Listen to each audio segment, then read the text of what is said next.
Lagapak mga bossing si Michael Porter Jr. sa clutch play na ito, pero bigla namang napawi ang sakit ng kanyang katawan sa clutch play na ginawa ng kaniyang kakampi. Lamang ang Brooklyn ng 6 nang biglang makashoot si Jalen Smith sa 3. Agad naman itong tumakbo ng pahambol dahil nakashoot siya.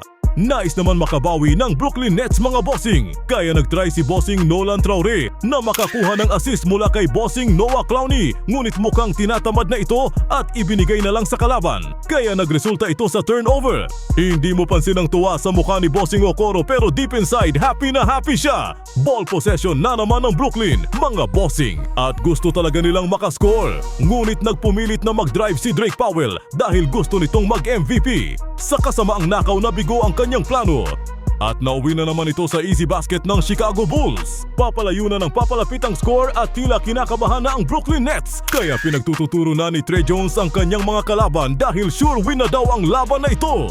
Ngunit hindi nila alam na kay isang player nakachamba sa depensa nilang kawatan at bigla silang naiskoran. Nagalataguro itong si bossing Michael Porter Jr. nang pagbabanggay niya ang depensa ng mga kawatang Bulls. Bigla itong bumagsak at naparelax dahil akala niya panalo na sila. Ngunit sa 5 segundo pang natitira, nagbigay pasasalamat ang Bulls ng kusa nitong ipasa ang bola sa Brooklyn Nets para maipanalo ang laro. Halata namang na-appreciate ni bossing Michael Jr. ang kanilang ginawa, kaya't napagpasyahan pa ng Bulls na i-foul si bossing Clowney para madagdagan pa ang kanyang score.